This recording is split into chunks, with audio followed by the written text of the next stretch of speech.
Hallo und herzlich willkommen. Es geht wieder um die Quitte. Ein Fluch und ein Segen, denn viele Leute mögen sie, aber sie zu verarbeiten ist gar nicht einfach.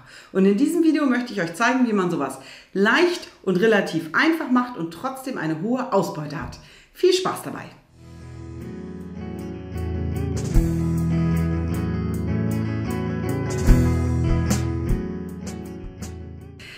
Die Quitte ist eine tolle Frucht. Sie riecht super, sie hat ein tolles Aroma, aber sie ist wirklich hart. Das macht die Verarbeitung etwas schwierig und Leute, die einen Quittenbaum haben, verzweifeln daran häufig, weil das Zerteilen alleine schon schwierig ist. Ich zeige es euch mal. Ich stelle jetzt mal auf, weil das ist tatsächlich etwas schwer. So. Die Quitte ist innen drin sehr hart. Meine ist ein bisschen bräunlich, weil sie hat leider im Sommer nicht genügend Wasser gekriegt. Das tut aber dem Aroma keinen Abbruch. Die Problemzone der Quitte sitzt hier. Denn das ist wirklich steinhart. Und obendrein sind es kleine Steinchen, die da drin sitzen.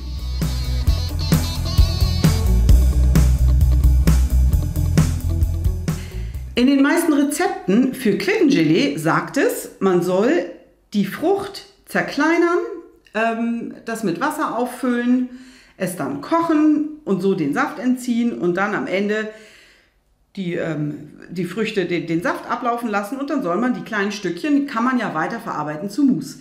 Nur da ist genau das Problem, denn jetzt hat man diese ganzen kleinen Stücke, inzwischen haben sich diese ganzen kleinen Steinteilchen hier gelöst. Erstmal kriegt man es nicht einfach raus. Das heißt, das Einzige, was man machen kann, ist, man püriert es, macht damit die kleinen Steinchen alle noch filigraner, dass es noch schwieriger ist, sie rauszukriegen. Und dann muss man es durch ein Sieb streichen. Die meisten Leute haben dazu keine Lust, also landen die ganzen Quitten, die wunderbaren Quittenteile im Müll. Und das wollen wir ja nicht. Wir leben ja nachhaltig. Und außerdem schmeckt Quittenmus wirklich lecker.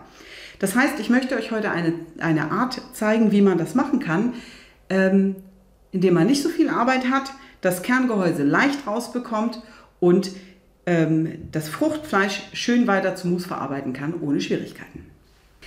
Dazu zerteilen wir die Frucht einmal in 2 Hälften und dann noch einmal in Viertel.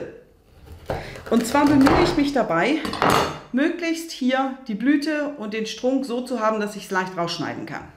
So, das machen wir bei der gesamten Quitte. So, und jetzt fehlt mir natürlich wieder ein kleines Messer, das ich mir erstmal holen muss. Moment. Hier ist mein Messer.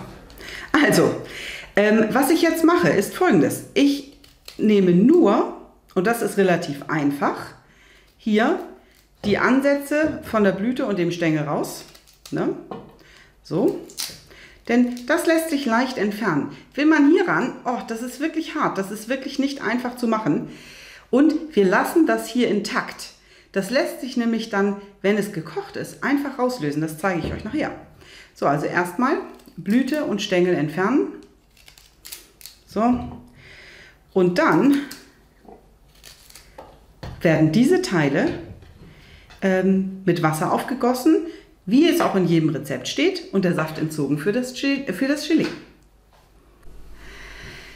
Die Quittenstücke haben jetzt 40 Minuten geköchelt und sind jetzt weich gekocht. Ich habe sie nochmal abkühlen lassen, sodass sie lauwarm sind. Und jetzt werde ich euch zeigen, was ich mache. Ich nehme hier mal so ein Stückchen raus. Finger sind natürlich sauber, ist klar. So, das ist jetzt das, was dabei rauskommt, weil die Quitte ist nämlich so hart, dass sie tatsächlich zusammenbleibt. Man kann die Stücke so einfach nehmen. Und jetzt haben wir hier weiterhin dieses Kerngehäuse und wie man es wirklich relativ leicht rauskriegt, ist, dass man da, wo es weich ist, mit einer Gabel reinsticht. So. Und dann, ganz wichtig, vorne und hinten nochmal, weil sonst wird es nämlich schwierig. Und dann kann man das Ganze einfach rausheben. Das Schöne ist, hier sind tatsächlich keine Kerne mehr, was bedeutet, dass man dieses Riesenstück an Quitte einfach weiterverwenden kann. Das kann man nämlich dann einfach pürieren und zu Mousse machen. Was nicht geht, wenn man es zu klein verteilt hat.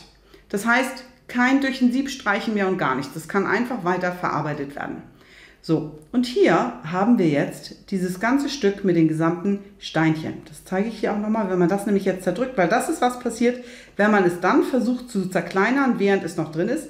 Man hat hier diese wirklich harten Teilchen, die sind richtig hart. Hier, ich weiß nicht, ob man das, vielleicht kann man das so ein bisschen, hier, die lassen sich gar nicht zerdrücken, die sind richtig hart. Also wenn man da da drauf beißt, dann kann man sich auch gerne mal was rausbeißen. Die sind also wirklich, das sind richtige harte Stückchen hier, da.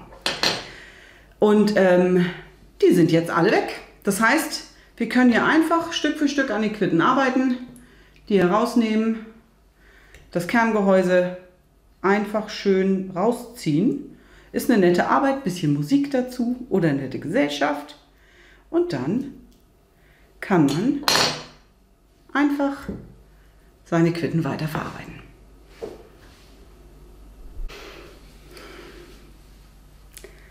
Auf diese Art und Weise kriegt man also schön viel Quittenfleisch, das man dann pürieren kann, ganz einfach mit einem Pürierstab.